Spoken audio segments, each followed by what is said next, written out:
आणि आता पाहूयात सविस्तर विशेष। आता महाराष्ट्रासाठी खरं तर ही मोठी बातमी आहे। वेदांता फॉक्सकॉनवरून महाराष्ट्रामध्ये राजकारण रंगलेलं असतानाच आता आणखी एक महत्त्वाचा प्रकल्प महाराष्ट्राच्या हातून गेल्याचं समोर आलेलं आहे। टाटा आणि एअरबस या कंपन्यांचा प्रोजेक्ट गुजरातच्या बडोद्यामध्ये गेलेला आणि भारतीय हवाई दलासाठी C295 वाहतूक विमान बनवण्याची जबाबदारी टाटा एअरबसवरती सोपवण्यात आलेली आहे। कंपनी या विमानांची निर्मिती बडोदा इथल्या प्लांटमध्ये करणार आहे। 30 ऑक्टोबर रोजी पंतप्रधान Narendra Modi C295 transport aircraft निर्मिती प्रकल्पाची पायाभरणी करणार आहेत। दरम्यान हा प्रकल्प गुजरातमध्ये गेल्यामुळे महाविकास आघाडीकडून टीका करण्यात येते। हा प्रकल्प महाराष्ट्राबाहेर जाणं म्हणजे गुजरातनं पुन्हा एकदा सर्जिकल स्ट्राईक केल्याचा आरोप राष्ट्रवादीने केलेला आहे। तर वर्षभरापूर्वीच एअरबस प्रकल्प गुजरातला गेलेला असून महाविकास आघाडीकडून पाप लपवण्याचा प्रयत्न करण्यात येत असल्याचा आरोप भाजपकडून केला जातोय।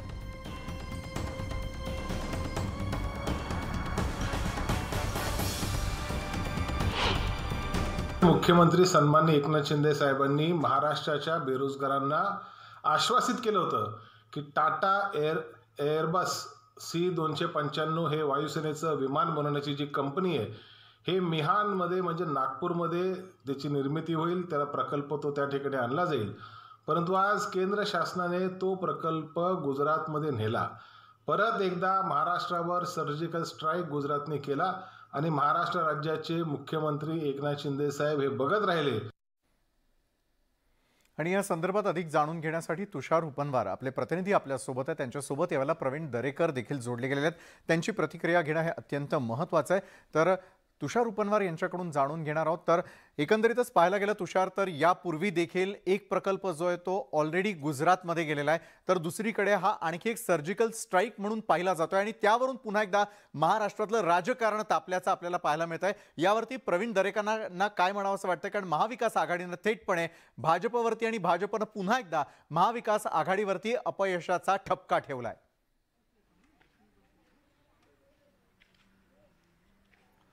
विशाल, आपण जर पाहिलं असेल तर वेदांता पाठोपाठ एअरबसचं लँडिंग आपल्याला गुजरातमध्ये होताना पाहायला मिळते आणि या संदर्भामध्ये राष्ट्रवादीकडून असा आरोप केला जातोय की भाजपा सरकार सत्तेवर आल्यापासून दोन महत्त्वाचे प्रकल्प आपल्याला गुजरातमध्ये जाताना पाहायला मिळतात। एअरबसचा प्रकल्प हा जवळपास 22,000 कोटींचा होता, तर वेदांता प्रकल्प हा लाखो कोटींचा होता। त्यामुळे भाजप आणि शिंदे फडणवीस सरकार जेव्हा सत्तेत आलेलं आहे तेव्हापासून हे प्रमुख प्रकल्प गुजरातमध्ये जात आहेत अशी टीका महाविकास आघाडीकडून केली जाते। मात्र नेमकं सत्य काय आहे या संदर्भात बोलण्यासाठी आपल्यासोबत आहेत भाजपा आमदार प्रवीण दरेकर। सर, काय सांगाल, वेदांता पाठोपाठ आता एअरबसचा प्रकल्प देखील गुजरातमध्ये जातोय, काय नेमकी सत्यता आहे? महाविकास आघाडीकडून हा आरोप केला जातोय की शिंदे फडणवीस सरकार जेव्हापासून सत्तेमध्ये आलेलं आहे तेव्हापासून महत्त्वाचे प्रकल्प हे गुजरातमध्ये जात आहेत। सत्य हेच आहे की महाविकास आघाडीचे किंबहुना राष्ट्रवादीचे नेते धादांत खोटा आरोप करतायत आणि आता शिंदे साहेब फडणवीस साहेबांच्या नेतृत्वाखाली या राज्यात अतिशय उत्तम काम सुरू आहे। मग शेतकऱ्यांसाठी असेल, कामकऱ्यांसाठी असेल, सर्व आघाड्यांवर आपण बघाल की अत्यंत उत्तम काम होतंय। मग आता या सरकारला दोष द्यायला काय आपल्याकडे? तर मग अशा प्रकारचा जुनी झालेली गोष्ट उकरून काढायची। आपण बघाल तुषार, त्या ठिकाणी 1 वर्षापूर्वी हा एअरबसचा प्रकल्प गुजरातला गेलाय। 1 वर्षापूर्वी कोणाचं सरकार होतं? कोण मुख्यमंत्री होते? कोण उद्योग मंत्री होते? मग तेव्हा काय झोपा काढत होतात की तेव्हा मातोश्रीत आपण होतात? मंत्रालयात आपल्याला फाईल बघायला, उद्योग खात्याचा कारभार बघायला वेळ नव्हता की देसाई साहेबांना आंदन देऊन टाकलं होतं? त्यामुळे 1 वर्षापूर्वी प्रकल्प गेला, आपली सत्ता असताना त्यावर भाष्य नाही करायचं। आणि माझं म्हणणं, 1 वर्षापूर्वी गेल्यानंतर आज आरोप करेपर्यंत या 1 वर्षाच्या कालावधीमध्ये आपण सिंगल 2 ओळीचं पत्र दिलत का? पाठपुरावा केलात का? म्हणजे उद्योग खातं हे सुभाष देसाईंकडे होतं, शिवसेनेकडे होतं, मुख्यमंत्र्यांच्या विभागाकडे होतं। म्हणजे याचा अर्थ मुख्यमंत्र्यांनी या प्रकल्पासंदर्भात कोणते गांभीर्य दाखवलं नाही असं म्हणायचं का उद्धव ठाकरेंनी? आणि या प्रकल्पासंदर्भातली बैठक असेल किंवा टाइम शेड्यूल असेल हे कोणतंही झालं नव्हतं असं तुमचं म्हणणं आहे का? 100% आपण बघाल की 2.5 वर्षाच्या कालावधीमध्ये शेतकऱ्यांसाठी काहीच होऊ शकलं नाही. सरकार मातोश्रीत घरात होतं, त्याच्यामुळे फाईल हलायचा, त्या ठिकाणच्या बैठकांचा विषयच नव्हता. एका बाजूला शेतकऱ्यांची अवस्था ही, दुसऱ्या बाजूला उद्योगधंद्यांची अवस्था ती. उद्योगमंत्री काय करत होते याची एक स्वतंत्रपणे चौकशीची आवश्यकता आहे. कारण हे प्रकल्प त्यांच्या कारकिर्दीत जातात कसे, त्याच्यावर तुमची तेव्हा रिॲक्शन येत नाही. आता सरकार गेल्यावर आपलं रिॲक्शन येतंय. त्याच्यामुळे मला वाटतं हा नौटंकीपणा संपूर्णपणे महाराष्ट्रातील जनतेला कळतो. आता ह्यांच्याकडे कुठल्याही प्रकारचा विषय शिंदे साहेब, फडणवीस साहेबांच्या सरकारवर टीका करायला नाही. मग अशा प्रकारचा भावनिक विषय त्या ठिकाणी मागचाच उकरून काढायचा आणि त्याच्यावर आपली राजकीय पोळी भासता येते का, अशा प्रकारचा केविलवाना प्रयत्न आहे. मी आपल्या माध्यमातून सांगतो की उद्योगधंद्याला, गुंतवणुकीला महत्त्व देणारे देवेंद्रजी साहेब या ठिकाणी राज्याचे अर्थमंत्री आहेत. ते मुख्यमंत्री असताना उद्योगधंदे, इन्व्हेस्टमेंट किती राज्यात आली याच्यावर जाहीर चर्चा करायला मी तयार आहे. आणि त्याच्यामुळे तो सेन्स असणारा उपमुख्यमंत्री आहेत. मुख्यमंत्री संवेदनशील आहेत आणि त्याच्यामुळे दोनही जण या राज्याच्या विकासासाठी, उद्योगधंद्यांसाठी कटिबद्ध आहेत. इथल्या बेरोजगाराची काळजी आहे. मी आश्वस्त करतो, जे काही नुकसान त्यांनी केलं, आम्ही केलं हा विषय नाहीये. ते आम्ही भरून काढू. चांगले उद्योगधंदे येणाऱ्या काळात आलेले दिसतील आणि बेरोजगारांना त्या ठिकाणी चांगल्या प्रकारची संधी शिंदे साहेब, फडणवीस साहेबांच्या सरकारच्या काळातच मिळेल, हा मी विश्वास देतो. हे होते आपल्यासोबत बोलण्यासाठी विशाल प्रवीण दरेकर. हा प्रकल्प 1 वर्षापूर्वीच गुजरातला गेलेला आहे. मात्र जेव्हा उद्योग मंत्री सुभाष देसाई होते, सुभाष देसाईंनी यांचा कोणताही पाठपुरावा केला नव्हता. किंबहुना आता भाजपाचे नेते. नक्कीच धन्यवाद तुषार, आपण दिलेल्या सविस्तर माहितीसाठी. प्रवीण दरेकर त्यांच्या सोबत यावेळेला होते आणि चर्चा करत असताना पुन्हा एकदा एक आश्वासन मिळालंय की शिंदे फडणवीस सरकारच्या काळामध्ये याची भर जी आहे ती काढून निघणार. त्यामुळे आरोप प्रत्यारोपांमध्ये संशयाला निश्चितच वाव असतो, एवढं खरं. वळूयात पुढच्या बातमीकडे. बाळासाहेबांची शिवसेना आणि शिवसेना ठाकरे गटातला संघर्ष आता शाखेपर्यंत पोहोचलाय. डोंबिवलीमध्ये तर बाळासाहेबांच्या शिवसेनेनं खरेदी खत करून कायदेशीरपणे शाखा खरेदी केली. त्यानंतर बाळासाहेबांच्या शिवसेनेच्या पदाधिकाऱ्यांनी कार्यकर्त्यांसह शाखेत प्रवेश केला. त्यानंतर ठाकरे गटाचे कार्यकर्ते तिथे पोहोचल्यानं हा वाद पोलीस स्टेशन पर्यंत पोहोचला.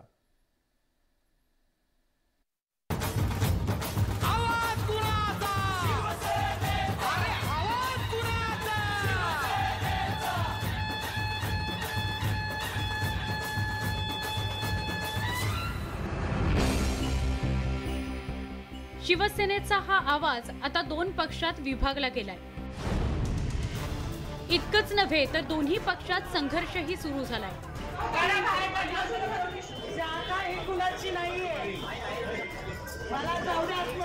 ठाकरे गटाच्या कार्यकर्त्यांनी डोंबिवलीच्या शाखेकडे प्रवेश करण्याचा प्रयत्न केला. मात्र पोलिसांनी कार्यकर्त्यांना ताब्यात घेतलं. तर गुरुवारी सकाळीच बाळासाहेबांची शिवसेना पक्षातील पदाधिकाऱ्यांनी शेकडो कार्यकर्त्यांसह डोंबिवली शिवसेना मध्यवर्ती शाखा ताब्यात घेतली. कायदेशीर कागदपत्र तयार करून शाखेचा ताबा घेतल्याची माहिती पदाधिकाऱ्यांनी दिली. ही शाखा आपल्या कायदेशीर आपल्या ताब्यात आलेली आहे. आपण त्याचा रीतसर व्यवहार केलेला आहे. वर्धमान ज्या कंपनीचे मालक आहेत त्यांच्याशी आम्ही रीतसर ॲग्रीमेंट केला आणि ती ॲग्रीमेंट करून सेल ॲग्रीमेंट केला आणि ती आम्ही ताब्यात घेतलेलं आहे. आजचा एवढाच विषय, दुसरा का नाही. आणि इथे आम्ही वर्षानुवर्षे काम करत आहोत आणि करत पण आहोत आणि याच्यानंतरही करणार आहोत. शिवसेना ठाकरे गटाच्या कार्यकर्त्यांचे प्रयत्न तोकडे पडले. कारण जमिनीचं प्रकरण असल्यानं पोलीस यात काही करू शकत नाहीत. हे लक्षात आल्यावर न्यायालयात दाद मागणार असल्याचं कार्यकर्त्यांनी सांगितलं. आम्हाला न्यायदेवतेवरती पूर्ण विश्वास. आज 32 वर्ष आमचा त्या शहर शाखेवरती ताबा आहे. आमच्याकडे त्या पद्धतीची, त्या गोष्टीसाठी गरजेची जी डॉक्युमेंट आहे ती आमच्याकडे निश्चितच आहेत. ती आम्ही पोलीस स्टेशनने आम्हाला त्या पद्धतीची विचारणा केली की आम्हाला ती 2 दिवसात तुम्ही सुपूर्द करा. आमच्याकडे ती डॉक्युमेंट आम्ही 2 दिवसात सुपूर्द करतो. न्यायदेवता आम्हाला त्याने कायदेशीर आम्ही लढाई करण्यास आम्ही पूर्णपणे तयार आहोत. शिवसेना प्रमुख बाळासाहेब ठाकरेंनी सुरुवातीपासूनच शाखेवर भर दिला होता. शाखांमुळे नागरिकांसोबत थेट संपर्क होत असल्यानं शिवसेना मजबूत व्हायला मदत झाली होती. परिणामी आता दोन्ही पक्षांसाठी ही शाखा तितकीच महत्त्वाची मानली जाते आणि त्यामुळेच ठाणे जिल्ह्यातील डोंबिवलीतील मध्यवर्ती शहर शाखा अतिशय प्रतिष्ठेची मानली जाते. गेल्या 32 वर्षात या शाखेत शिवसेना प्रमुख बाळासाहेब ठाकरे, आनंद दिघे यांच्यापासून सगळ्या दिग्गज मंडळी इथं येऊन गेलेली आहे. आता शाखेवर ताबा मिळवून जोरदार शक्तीप्रदर्शन करत मुख्यमंत्री एकनाथ शिंदे यांच्या हस्ते उद्घाटन केलं जाईल हे निश्चित। अजित मांढरेसह bureau report, news 18 Lokmat, Dombivli. आणि या क्षणाला क्रिकेट विश्वातली सगळ्यात मोठी आणि महत्त्वाची बातमी, T20 वर्ल्ड कप मध्ये पाकचा पराभव झालेला आहे। दुबळ्या झिम्बाब्वेनं पाकला दणका दिला। दुबळ्या झिम्बाब्वेनं पाकला दणका देत असताना सेमी फायनल गाठणं पाकला अक्षरशः कठीण झाल्याचं पाहायला मिळतंय। या क्षणाची सर्वात मोठी बातमी येते ती म्हणजे क्रीडा विश्वातून सध्या सर्वत्र फीवर आहे तो T20 वर्ल्ड कप संदर्भातला। मात्र T20 वर्ल्ड कप मध्ये पाकिस्तानचा पराभव झालेला आहे। दुबळ्या झिम्बाब्वेनं पाकला दणका दिलेला आहे, त्यामुळे सेमीफायनल गाठणं पाकिस्तानसाठी कठीण होऊन बसलेलं आहे। दुबळ्या झिम्बाब्वेनं पाकला अक्षरशः दणका देत आज पराभवाचा सामना करायला लावला। T20 वर्ल्ड कप मध्ये पाकचा पराभव झाल्याची या क्षणाची ब्रेकिंग न्यूज अक्षरशः धूर चाललेली आहे। यावेळेला दुबळ्या झिम्बाब्वेनं पाकिस्तानला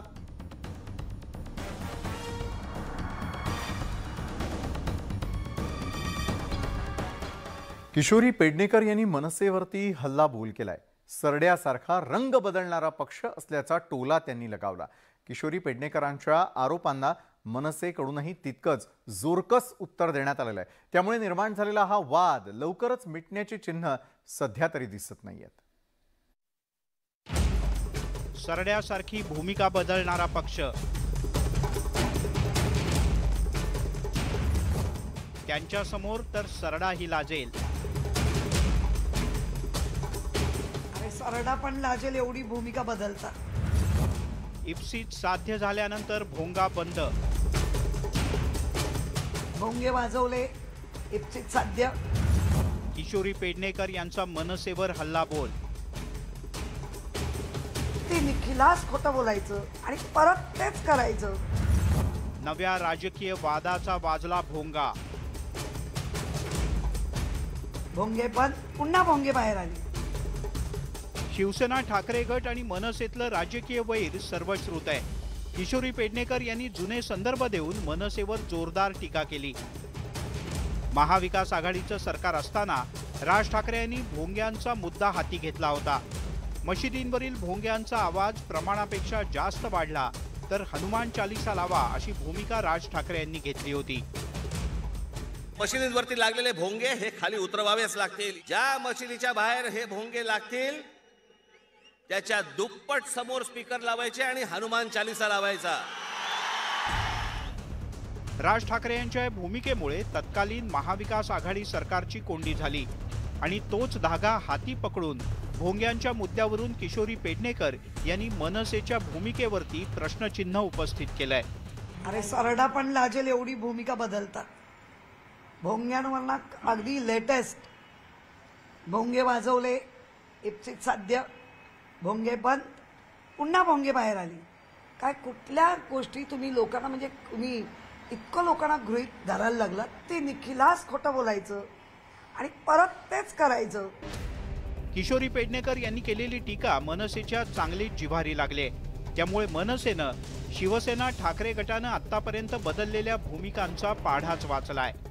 किशोरीताईंचं वक्तव्य जे आहे ना, इतकं काही मनावर घेण्यासारखं नाहीये। कारण सांगतो तुम्हाला, ते सुषमा अंधारे जेव्हापासून पक्षात आलेत ना, तेव्हापासून या सगळ्यांची मानसिक संतुलन बिघडलेली आहेत। त्यात ह्या किशोरीताई देखील आहेत। यांच्या डोळ्यासमोर ना अंधारे आली आहे सगळ्यांच्या, आणि टीव्हीच्या स्क्रीनवर सतत दिसावा हा हट्टास का आहे कळत नाही। संजय राऊतांचं काय झालं रोज टीव्हीच्या स्क्रीनवर दिसून, ती वेळ तुमच्यावर येऊ नये। राजकीय पक्षांच्या भूमिका नेहमीच कायम राहत नाहीत। सत्तेत असताना आणि विरोधी पक्षात असताना घेतलेल्या भूमिका अनेकदा जुळत नाहीत आणि त्यामुळेच ज्या भूमिका जुळत नाहीत त्यावरून टीका केली जाते। तसं पाहिलं तर त्याला कोणीही अपवाद राहिलेला नाही। परिणामी आरोप प्रत्यारोपांची राळ नेहमीच उडवली जाते। Bureau report, news 18 Lokmat.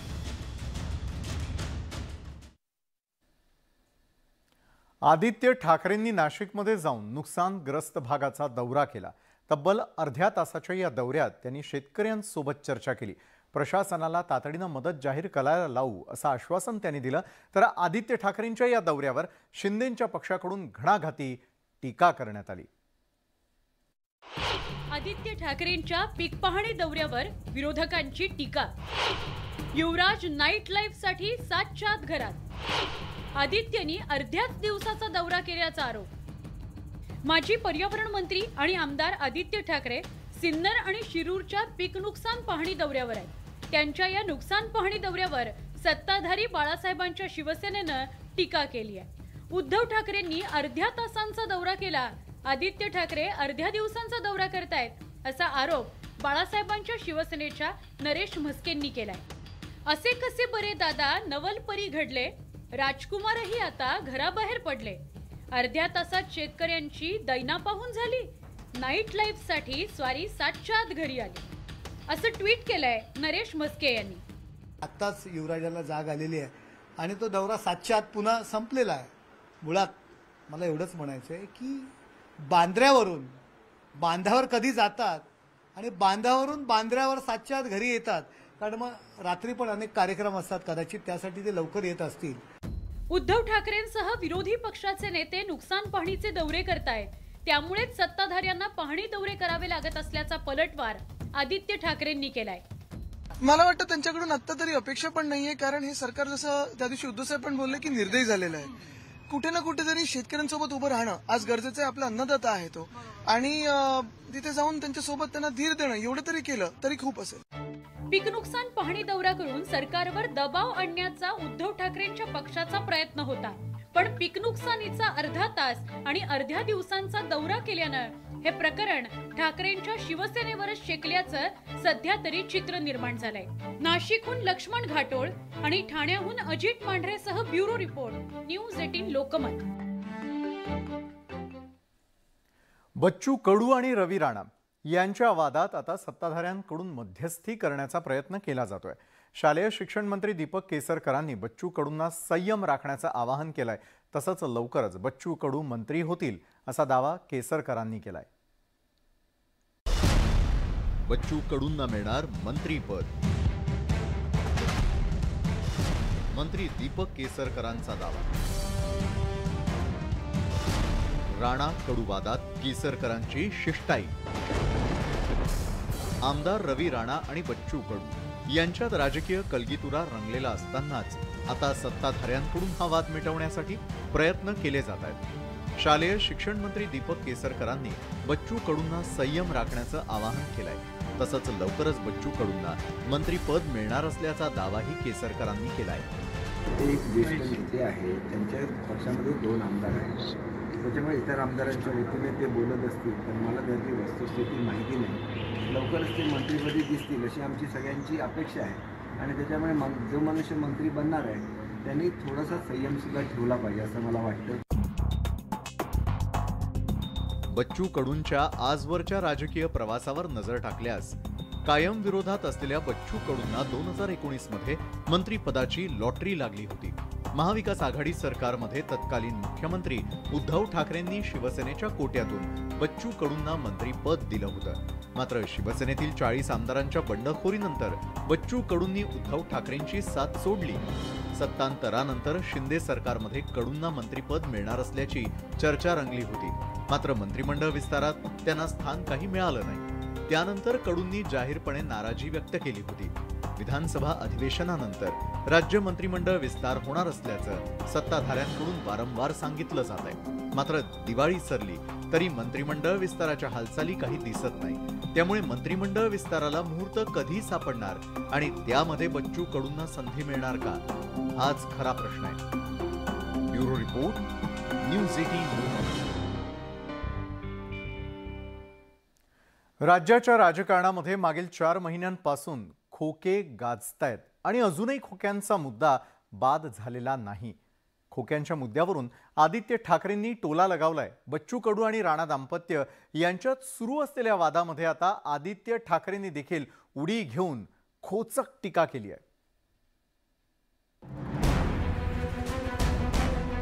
खोक्याचा मुद्दा घेऊन बाळासाहेबांच्या शिवसेनेवर आणि अपक्ष आमदारांवर आदित्य ठाकरे सातत्यानं टीका करतायत. त्यातच अपक्ष आमदार बच्चू कडू आणि रवी राणा यांच्यात खोक्याच्या मुद्द्यावरून जोरदार संघर्ष सुरू झालाय। रवी राणा यांनी बच्चू कडू यांच्यावर गंभीर आरोप करत त्यांनी गुवाहाटीला जाऊन कोट्यवधी रुपये लाटल्याचा आरोप केला होता। या आरोपानंतर बच्चू कडू आक्रमक झाले। त्यांनी नागपुरात पत्रकार परिषद घेत आमदार रवी राणा यांचा समाचार घेतला। राणांनी जे आरोप केले ते बोलण्याची त्यांची कुवत नाही आणि ताकदही नाही। ते कुणाच्या जीवावर बोलतायत हे तपासणं गरजेचं आहे असं बच्चू कडू म्हणाले होते। त्यावरून आदित्य ठाकरेंनी जिव्हारी लागणारी टीका केली आहे। हे काय झालं बघा, खोके स्वतःसाठी ठेवलेत, मदतीला घेतलीच नाही त्यांनी। आता ठीक आहे, राजकारण मी जात नाही, पण त्यांचं कर्तव्य आहे की त्यांनी इथे मदत केली पाहिजे, ते आपण करून घ्यायचं। शिवसेना ठाकरे गटाला कडू राणा वादाच्या निमित्तानं सत्ताधाऱ्यांवर टीका करण्याची आयती संधीत साधून आली आहे। अनिल परब यांनीही या वादात तेल टाकण्याची भूमिका केली आहे। कोणी खोके घेतले, किती खोक्यांचा शब्द दिला होता याची माहिती नाही। मात्र बच्चू कडूंच्या स्वाभिमानाच्या लढाईला पाठिंबा असल्याचं अनिल परबांनी स्पष्ट केलं। किशोरी पेडणेकर यांनीही या निमित्तानं तोफ डागण्याची संधी सोडली नाही। ही लढाई त्यांनी जोरात लढावी, ही स्वाभिमानाची लढाई आहे त्यांचं म्हणणं असं आहे की 50 खोके जर नसतील मिळाले तर किती मिळाले आणि किती राहिलेत याचा देखील हिशोब द्यावा। बच्चू कडू हे चांगले, ज्यांनी स्वतःच्या हिमतीवर पक्ष उभा केलाय, ज्यांच्या बरोबर अनेक आमदार आहेत, त्यांच्याबाबत या नौटंकी दाम्पत्य असं काही बोलत असेल तर नक्की बच्चू कडूंसारखा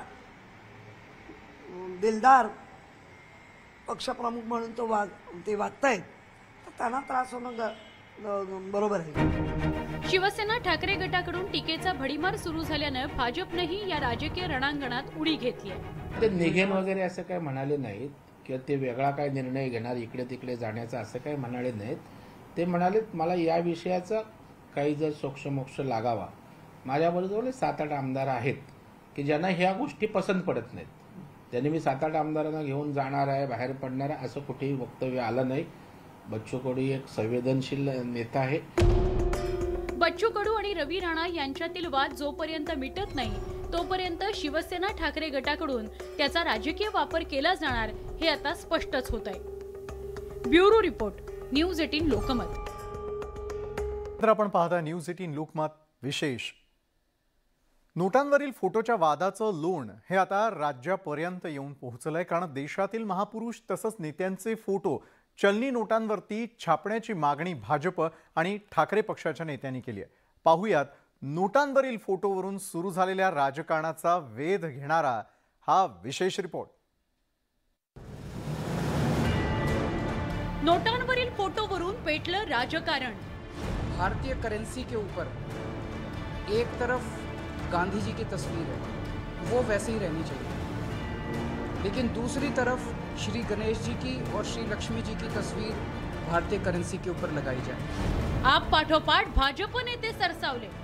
जर अशा तस्वीरी येणार असतील तर छत्रपती शिवरायांची का नको, आमच्या बाबासाहेबांची का नको, तर स्वातंत्र्य सावरकर पण असावेत। महापुरुषांसह मोदींचा फोटो छापण्याची मागणी। तर भारताला त्याचं वैभव जे लयास गेलं होतं ते पुन्हा मिळवून देण्याचं काम जर आदरणीय पंतप्रधान नरेंद्र मोदींच्या हातून घडत असेल, मग प्रेरणा म्हणून त्यांचाही फोटो यावा। दिल्लीचे मुख्यमंत्री अरविंद केजरीवाल यांनी नोटांवर देवी देवतांचे फोटो छापण्याची मागणी केल्यानंतर आता राज्यातील भाजप नेत्यांनाही अवसान चढलंय। भाजपचे आमदार राम कदम यांनी छत्रपती शिवाजी महाराज, डॉक्टर बाबासाहेब आंबेडकर, स्वातंत्र्यवीर सावरकर आणि पंतप्रधान नरेंद्र मोदींचा नोटेवरील फोटो ट्विट केलाय। तसंच त्यांनी केजरीवालांवर टीका केली आहे। निवडणुका डोळ्यासमोर ठेवून केजरीवालांनी ही मागणी केल्याचा आरोप राम कदम यांनी केलाय। लोकभावना अशी आहे की जर अशा तस्वीरी येणार असतील तर छत्रपती शिवरायांची का नको, आमच्या बाबासाहेबांची का नको, तर स्वातंत्र्य सावरकर पण असावेत। तर भारताला त्याचं वैभव जे लयास गेलं होतं ते पुन्हा मिळवून देण्याचं काम जर आदरणीय पंतप्रधान नरेंद्र मोदींच्या हातून घडत असेल, मग प्रेरणा म्हणून त्यांचाही फोटो यावा। राम कदम यांच्याप्रमाणेच आमदार नितेश राणे यांनीही छत्रपती शिवाजी महाराजांचा फोटो असलेली 200 रुपयांची नोट सोशल मीडियावर शेअर केली। मात्र अशी मागणी योग्य नसल्याचं सांगत भाजप नेते प्रवीण दरेकर यांनी घरचा आहेर दिलाय। छत्रपती शिवरायांचा फोटो आपल्या भारतीय चलनावर दिसावा अशी मागणी किंवा अशी इच्छा मी माझ्या सोशल मीडिया अकाउंटवर व्यक्त केली.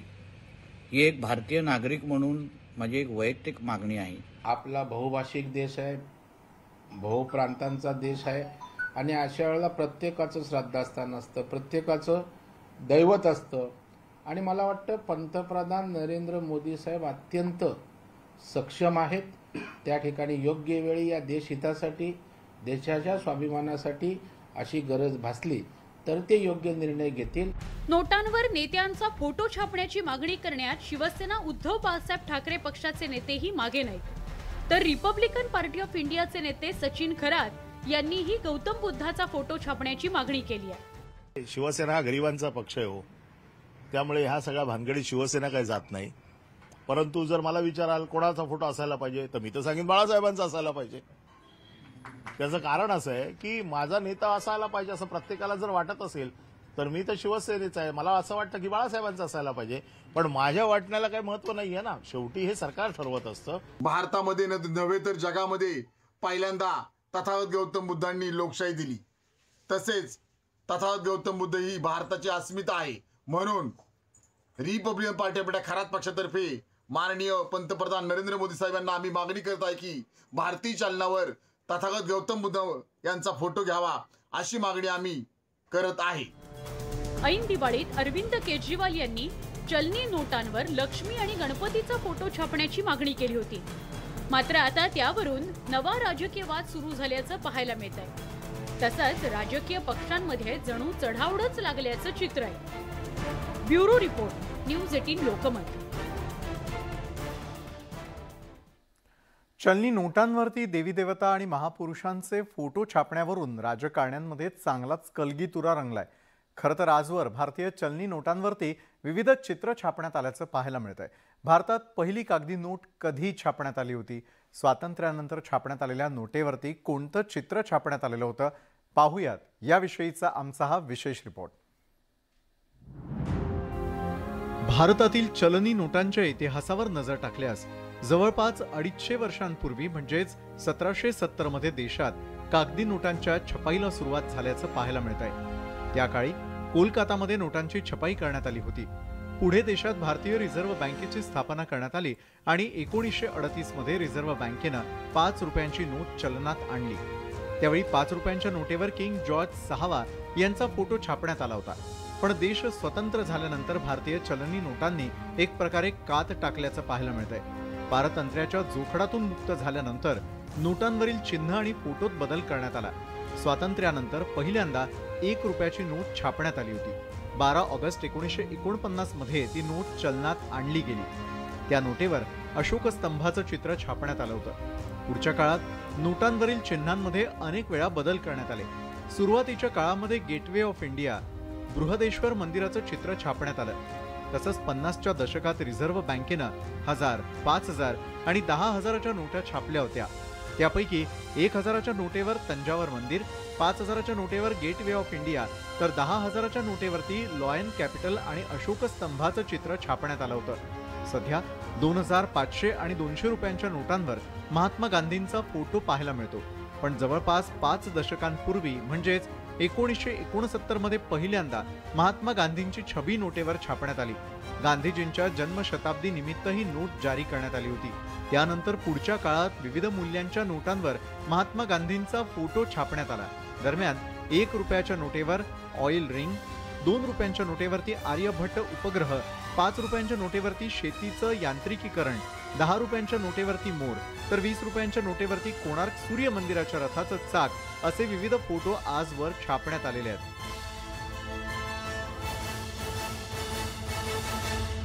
Bureau report, news 18 Lokmat. आमदार बच्चू कडू आणि रवी राणा यांच्यातील वाद हा चांगलाच चिघळलाय. आपल्यावरील आरोप सिद्ध करण्याचं आव्हान कडू यांनी दिलेलं आहे. तसंच राणांवरती शिंदे समर्थक आमदार नाराज असल्याचा दावाही केलेला आहे. पाहूयात याविषयीचा आमचा विशेष रिपोर्ट. रवी राणा बच्चू कडू वादाला फोडणी. गुवाहाटीमध्ये झालेला व्यवहार दोन्ही नेत्यांकडून आरोप प्रत्यारोप. आमच्या अस्तित्वालाच कोणी जर आता घरातलाच माणूस जर बोट टाकत असेल तर ते बोट छाटण्याचंही काम बच्चू कडू केल्याशिवाय. बच्चू कडूंचा राज्य सरकारला इशारा.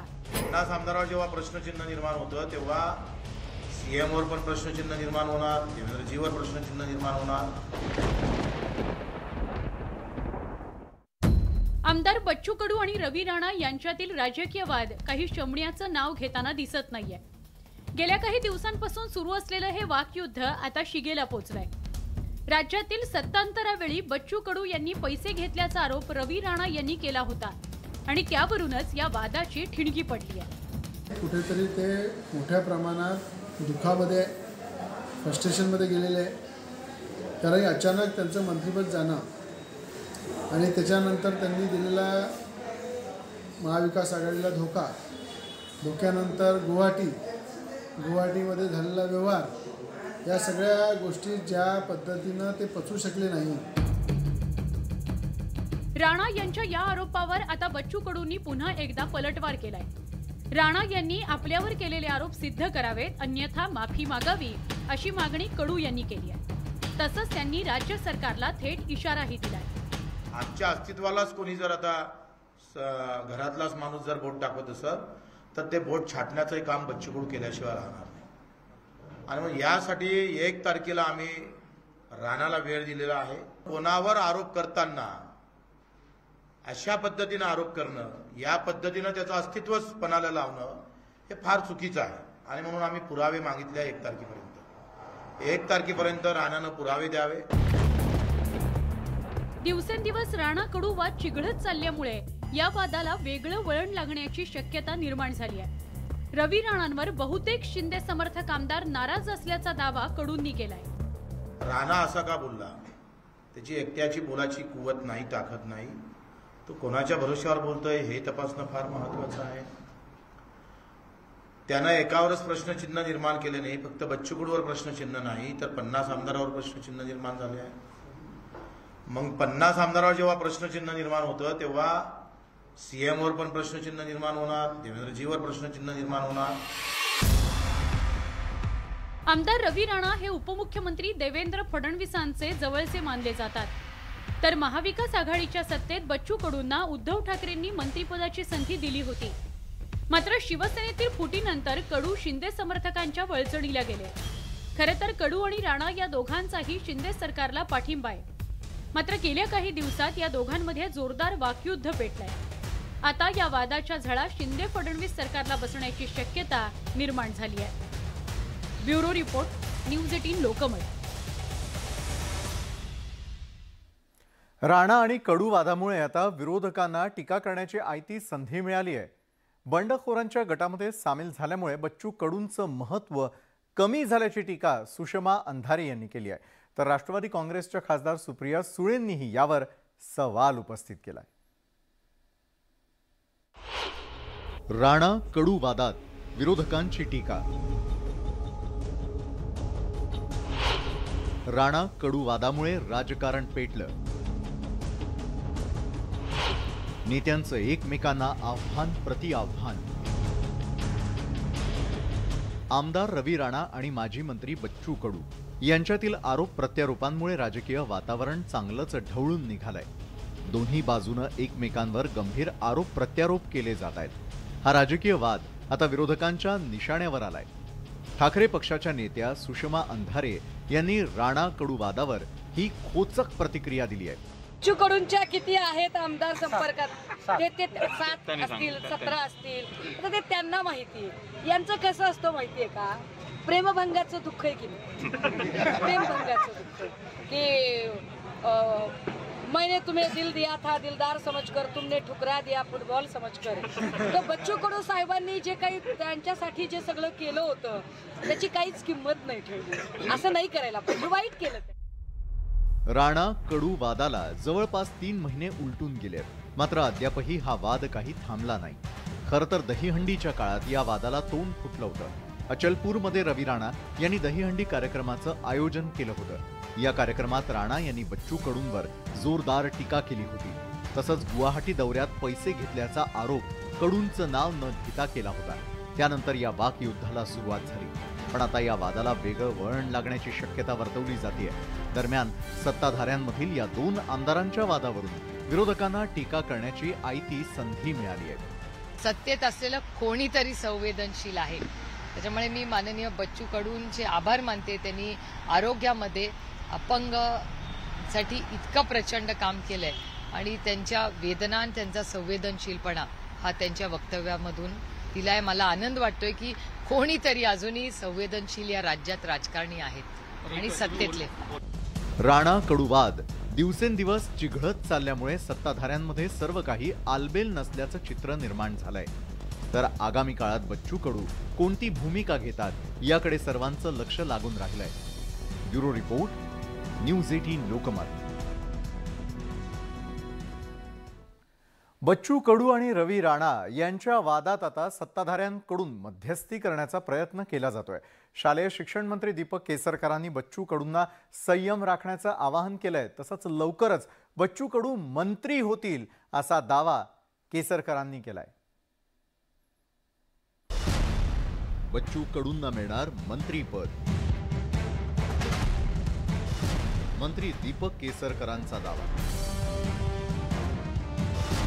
राणा कडू वादात केसरकरांची शिष्टाई. आमदार रवी राणा आणि बच्चू कडू यांच्यात राजकीय कलगीतुरा रंगलेला असतानाच आता सत्ताधाऱ्यांकडून हा वाद मिटवण्यासाठी प्रयत्न केले जात आहेत. शालेय शिक्षण मंत्री दीपक केसरकरांनी बच्चू कडूंना संयम राखण्याचं आवाहन केलंय. तसंच लवकरच बच्चू कडूंना मंत्रीपद मिळणार असल्याचा दावाही केसरकरांनी केलाय. एक ज्येष्ठ नेते आहे, त्यांच्या पक्षामध्ये 2 आमदार आहेत. त्याच्यामुळे इतर आमदारांच्या वतीने ते बोलत असतील तर मला त्याची वस्तुस्थिती माहिती नाही. लवकरच ते मंत्रिपदी दिसतील अशी आमची सगळ्यांची अपेक्षा आहे आणि त्याच्यामुळे जो मनुष्य मंत्री बनणार आहे त्यांनी थोडासा संयमसुद्धा ठेवला पाहिजे असं मला वाटतं. बच्चू कडूंच्या आजवरच्या राजकीय प्रवासावर नजर टाकल्यास कायम विरोधात असलेल्या बच्चू कडूंना 2019 मध्ये मंत्रिपदाची लॉटरी लागली होती.